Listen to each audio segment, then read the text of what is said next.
Welcome to university wits. டே friends, நம்ம இன்றைக்கி எதை பற்றி பார்க்க போகிறோன்னா, காலேஜ் டிஆர்பியோட டிஸ்கிரிப்டிவ் பேப்பர், காலேஜ் டிஆர்பி எக்ஸாமோட டிஸ்கிரிப்டிவ் பேப்பர். அதாவது காலேஜ் டிஆர்பியில் ஃபஸ்ட் ஆஃப் ஆல் நம்மளுக்கு தமிழ் எலிஜிபிள் எக்ஸாமோட ரெகுலேஷன்ஸ் என்னங்கிறது தெரியும். முடிஞ்ச அளவுக்கு 10th ஸ்கூல் புக்கை கவர் பண்ணுங்கள். அதிலேருந்து கண்டிப்பாக எலிஜிபிள் எக்ஸாமுக்கான கொஸ்டின்ஸ் வந்துடும். அது போதுமானது, எலிஜிபிள் ஆகலாம். அதற்கப்புறம் பார்த்திங்கன்னா, நம்மளோட சப்ஜெக்ட் மேஜர் பேப்பர்ஸை பொறுத்த வரைக்கும் மேஜர் பேப்பருக்கான எம்சிக்யூ கொஸ்டின்ஸ் ஒரு 100 கொஸ்டின்ஸ் கேட்டு அதை 150 கன்வெர்ட் பண்ணுவாங்க. அதுவும் சொல்லியிருக்கோம். அது போக எஸ்ஏஸ். நம்ம ஒரு 5 எஸ்ஏஸ் வரைக்கும் வரும் அப்படிங்கிறது எதிர்பார்த்துருந்தோம். ஆனால் அது ஒரே எஸ்ஏயில் 50 மார்க் கொடுக்குற மாதிரி அவங்க சொல்லியிருக்காங்க. அதுதான் வர வாய்ப்புகள் இருக்குது. ஏன்னா 1 மணி நேரம் தான் டைம், 300 வேர்ட்ஸ் எழுதுகிற மாதிரி சொல்லியிருக்காங்க. அதனால் கண்டிப்பாக ஏதாவது ஒரு எஸ்ஏ நம்ம அட்டன் பண்ணியே ஆகணும். அதுக்கு சில பேர்த்தோட கொஸ்டின்ஸ் கேட்டிருந்தீங்க, தமிழில் எழுதணுமா இங்கிலீஷில் எழுதணுமான்னு. இங்கே தமிழ்நாட்டில் நடக்கக்கூடிய டிஎன்பிஎஸ்சி எக்ஸாம்லேருந்து மற்ற எல்லா எக்ஸாம்லேயும் அதிகபட்சம் இங்கிலீஷில் எழுதுறவங்களுக்கு தான் அந்த எலிஜிபிலிட்டி கிடைக்கிது. அதாவது மெயின்ஸை கிளியர் பண்ணுறாங்க அப்படிங்கிற மாதிரி ஒரு நியூஸ் போயிருக்கும். நீங்கள் TNPSC group 2, group 2A, group 1 எழுதிருக்கவங்களோட ரிசல்ட்ஸை கேட்டிங்கன்னா சொல்லுவாங்க. எஸ்ஏ டிஸ்கிரிப்டிவ் பேப்பர்ஸில் இங்கே இங்கிலீஷில் எழுதுறவங்களுக்கு தான் அதிகமாக அட்வான்டேஜஸ் கிடைக்கிது. தமிழில் எழுதலாம், எழுதக்கூடாதுன்னு இல்லை. இங்கிலீஷ்லேயும் எழுதலாம், தமிழ்லேயும் எழுதலாம். முடிஞ்ச அளவுக்கு நீங்கள் எதில் ரொம்ப ஸ்ட்ராங்காக அதை பயன்படுத்துங்க. பட் இங்கிலீஷில் நீங்கள் எழுதுறது ரொம்ப அட்வான்டேஜாக இருக்கும் அப்படிங்கிறது என்னோடய பாயிண்ட். அதர்வைஸ் நீங்கள் தமிழில் கூட எழுதலாம். பட் எதை படிக்கலாம், எப்படி ப்ரிப்பேர் பண்ணலாம் அப்படிங்கிறதுக்கு நம்ம ஒரு சின்ன இன்ஃபர்மேஷனை ஷேர் பண்ணுறோம். இந்த மாதிரி நீங்கள் டேட்டா கலெக்ட் பண்ணி நீங்கள் படிச்சிங்கன்னா கண்டிப்பாக உங்களோட எஸ்ஸே நீங்கள் ஸ்ட்ரென்த்தாக எழுத முடியும். இப்போ நம்மளுக்கு ஜென்ரலாக சிலபஸை கொடுத்துருக்காங்க. Indian constitution, Indian economy, Tamil Nadu history and economy, then science and technology, current affairs, environment and ecology. இந்த மாதிரி டாபிக்ஸ்லாம் கொடுத்துருப்பாங்க. இதில் நீங்கள் செலக்டிவாக கொஞ்சம் ஸ்ட்ராங்காக ப்ரிப்பேர் பண்ணுங்கள். ஒரு எஸ்ஸே அப்படின்னு எப்படி இருக்கணும் அப்படிங்கிறதுக்கு சிம்பிளாக சில இன்ஃபர்மேஷன் உங்களை ஷேர் பண்ணிக்கிறேன். இந்த வீடியோ ஃபுல்லாக பாருங்கள். அதாவது இங்கே ஒரு கொஸ்டின் கேட்டிருக்காங்க. தமிழகத்தில் சமூக பொருளாதார வளர்ச்சிக்கு சமூக மறுமலர்ச்சி இயக்கங்களின் பங்களிப்பு இப்படின்னு ஒரு கொஸ்டின் கேட்டிருக்காங்க. இந்த விஷயம் எல்லாமே ஸ்கூல் புக்கில் இருக்குது. பட் அந்த ஸ்கூல் புக்கில் இருக்கிறத தெளிவாக எடுத்து நீங்கள் பாயிண்ட் அவுட் பண்ணி ஒரு எஸ்ஸேவாக நீங்கள் ப்ரிப்பேர் பண்ணி வச்சுருந்தால் மட்டும்தான் இதை அழகாக எழுத முடியும். இல்லாத பட்சத்துக்கு உங்களுக்கு நீங்கள் சும்மா கதை எழுதுனா கண்டிப்பாக மார்க் கிடையாது. அவங்க கேட்குற கொஸ்டினுக்கு ஏற்ற மாதிரி உங்களோட ஆன்சர்ஸ் கிறிஸ்பாக இருக்கணும். அப்போ தான் அதுக்கான மார்க் கிடைக்கும். இல்லாட்டா மார்க்ஸ் கிடைக்காது. மறுமலர்ச்சி இயக்கங்கள் இங்கே நிறையா இருக்குது. நம்ம பாட்டு கதை அளிக்கலாம் அப்படின்லாம் நீங்கள் எழுதுனீங்கன்னா அதுக்கான மார்க்ஸுக்கு வராது. அதனால் அதுக்கான பாயிண்ட்ஸ் என்னவோ அந்த விஷயத்தை தெளிவாக அந்த ஃபேக்டோட அதோட இன்ஃபர்மேஷனை கொடுக்கணும். இங்கே எக்ஸாம்பிள் உங்களுக்கு கொடுத்துருக்கேன், பார்த்துக்குங்க. இங்கே ஸ்டார்ட் பண்ணும்போது ஜென்ரலாக திருக்குறள்லேருந்து ஸ்டார்ட் பண்ணுறாங்க. அதிகபட்சம் தமிழ் வரலாறு அப்படின்னாலே திருக்குறளை ஒரு பேஸாக தான் ஸ்டார்ட் பண்ணுவாங்க. அதுலேருந்து ஸ்டார்ட் பண்ணி இங்கே தமிழகத்தின் சமூக சீர்திருத்தங்கள், அதில் ராமலிங்க அடிகள் அவரோட பங்களிப்பு என்னது, அவர் என்ன மாதிரி இது சபைகளை நிறுவினார், அது மூலம் என்னென்ன வழிபாடுகள் நடந்தது, அது எப்படி சமூகத்தில் ஒரு பெரிய மாற்றத்தை ஏற்படுத்துச்சு அப்படிங்கிற ஒரு விஷயத்தை இங்கே சிம்பிளாக தான் இருக்குது. பட் இந்த டீட்டெயிலை நீங்கள் கிளியராக எழுதணும். அது போக அடுத்ததாக வைகுண்ட சுவாமிகள். அவரோட கொள்கை ஈடுபாடுகள் என்னவாக இருந்தது, என்ன மாதிரி போதனைகள் அவர் கொடுத்துருந்தார், சமூக நீதி அவர் எந்த அளவுக்கு எடுத்துகிட்டு போனார். அதுக்கப்புறம் இரட்டைமலை சீனிவாசன், அவரோட சபை எப்படி இருந்தது, ஆதி திராவிட மகாஜன சபை அதுக்கப்புறம் உருவாக்கியிருப்பாங்க. இந்த ஆண்டு இது எங்கே உருவாக்கப்பட்டது, எப்போது உருவாக்கப்பட்டது, அதன் நோக்கம் என்ன அப்படிங்கிற பாயிண்ட்ஸை நீங்கள் தெளிவாக எழுதினாலே போதுமானது. அவங்க எஸ்ஸே நீங்கள் நல்லா ஸ்ட்ரென்தன் பண்ண முடியும். எவ்வளோ விஷயங்கள் உங்களுக்கு தெரியுதோ அது எல்லாத்தையும் கிறிஸ்பாக கொண்டு வந்துடணும். அதுக்கப்புறம் அயோத்திதாச பண்டிதர் அவர் என்ன பண்ணியிருக்காரு, சுப்பிரமணிய ஐயர் என்ன பண்ணியிருக்காரு, மதுரை பிள்ளை, சீனிவாச சாஸ்திரி, பெரியாரோட பங்களிப்பு ரொம்ப முக்கியமானது. பெரியாரை பற்றி நிறைய விஷயங்கள் கேட்குறதுக்கு வாய்ப்புகள் இருக்குது. அவரோட விஷயங்கள் என்னென்னது, பெரியார் எந்த அளவுக்கு தாக்கத்தை ஏற்படுத்தினார், சுயமரியாதை இயக்கம்னா என்ன, அதுக்கப்புறம் திருநெல்வேலியில் நடந்த சுயமரியாதை இயக்கம், இந்த மாதிரி நம்மளுக்கு ஸ்கூல் புக்கில் இந்த விஷயம் எல்லாமே இருக்கும். ஸோ தீண்டாமை எதிர்ப்பு சட்டம் எப்படி கொண்டு வரப்பட்டது, இந்திய எதிர்ப்பு சட்டம் எப்படி கொண்டு வரப்பட்டது, ஸோ இதழ் பணிகளை யார் செஞ்சாங்க, பெரியாரின் சிந்தனை எப்படி இருந்தது, சுயமரியாதை இயக்கங்கள் எப்படி உருவாச்சு, சுப்பிரமணிய பாரதி அவர்களோட சமூக சீர்திருத்த பங்கு என்ன, அவரோட இதழ் பணிகள் என்னென்னது, திருவிக்கா அவரோட இதழ் பணிகள் என்னென்னது. ஸோ இந்த மாதிரி எல்லா விஷயங்களையும் நீங்கள் தெளிவாக ரைட்டாக கரெக்டாக நீங்கள் கிறிஸ்பாக எழுதுனீங்கனாலே உங்களுக்கான எஸ்ஸே வந்து எக்ஸாக்டாக கிடச்சிரும். ஸோ உங்களுக்கான மார்க்கும் கிடைக்கிறதுக்கு வாய்ப்புகள் இருக்குது. இதில் உள்ள விஷயங்கள்லாம் நீங்கள் பார்த்துக்கிட்டிங்கன்னா தெரியும்.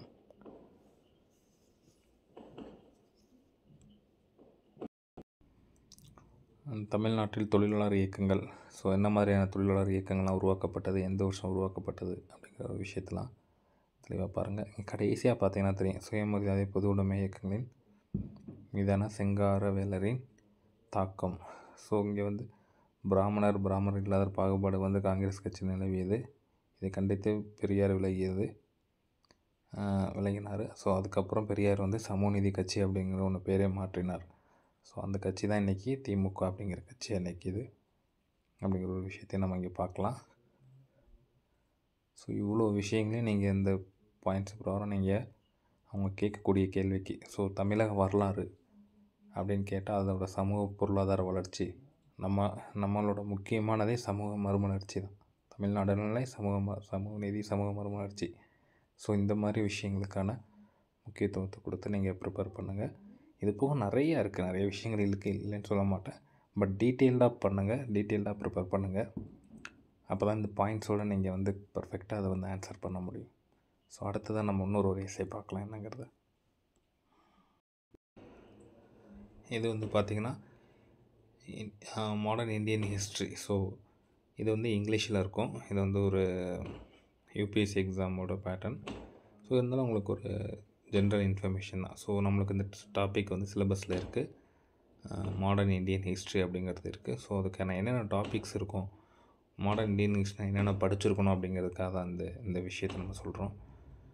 So advent of Europeans, emergence of regional powers, rise of East India Company, administration under British India part 1, administration under British India 2, revolt of 1857, governor general of viceroy, resentment against the British rule, revolution, nationalism, social religious reform movement, early political organization, Mahatma Gandhi. So இந்த மகாத்மா காந்திசம் ரொம்ப முக்கியமானது. அப்புறம் Congress freedom movement, towards freedom under partition, various association, president outcomes and department of education. So இது ஃபுல்லாக modern இந்தியாவில் ஒரு முக்கியமான topics.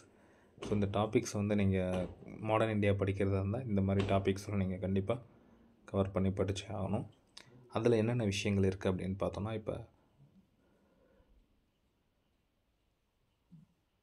So இங்கே யூரோப்பியன் அதிலேருந்து ஸ்டார்ட் ஆகும்.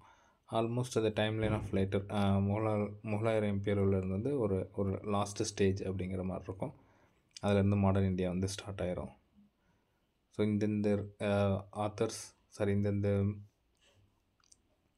கிங்ஸ் இவங்களாம் ரூல் பண்ணியிருக்காங்க அப்படிங்கிற ஒரு விஷயத்தோடு சேர்த்து நம்ம எங்கே ஸ்டார்ட் பண்ணோம்னா, ஸோ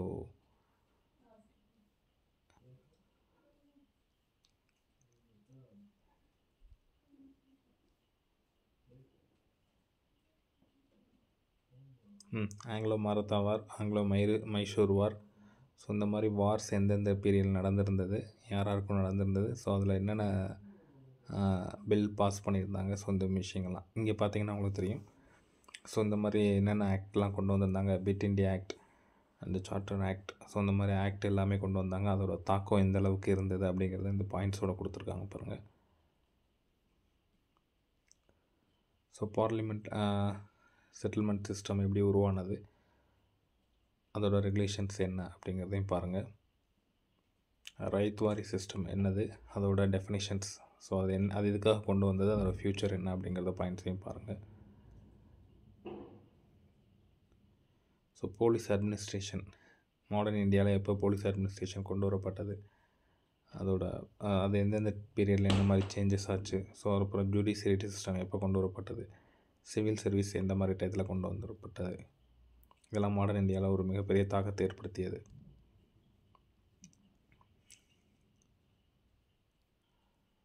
ஸோ இது ரொம்ப முக்கியமானது.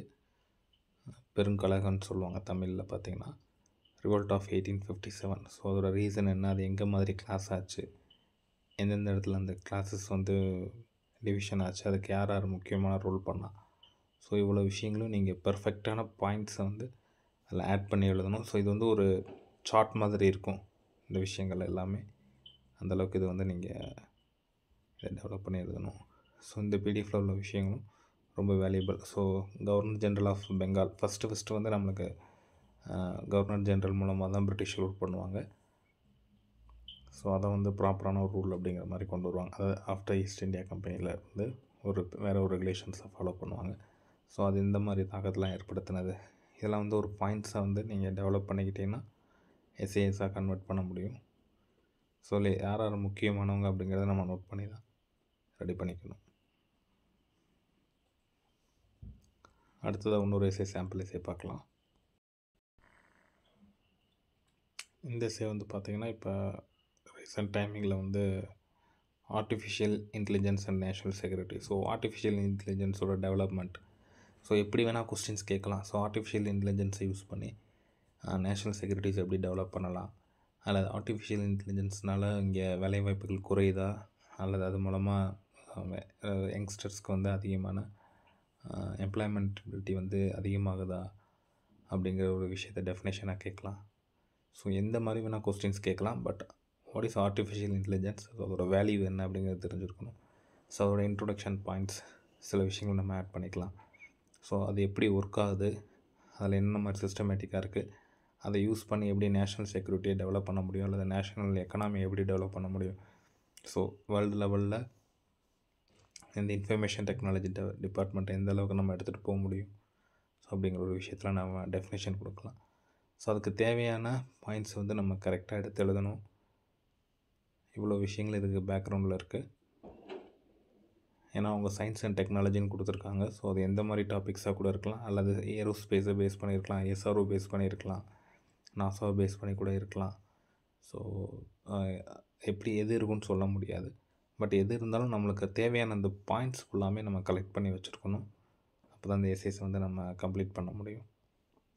ஸோ இதெல்லாம் ஒரு சாம்பிள் தான். இந்த மாதிரி விஷயங்கள் நீங்கள் கலெக்ட் பண்ணி உங்களோட எஸ்ஏஸை வந்து நீங்கள் ரெடி பண்ணி வச்சுக்கோங்க. ஸோ எந்த மாதிரி டாபிக்ஸ் கேட்டாலும் நீங்கள் கிளியராக அட்டன் பண்ணுறதுக்கு ரெடி ஆகிக்குங்க. தேங்க்யூ.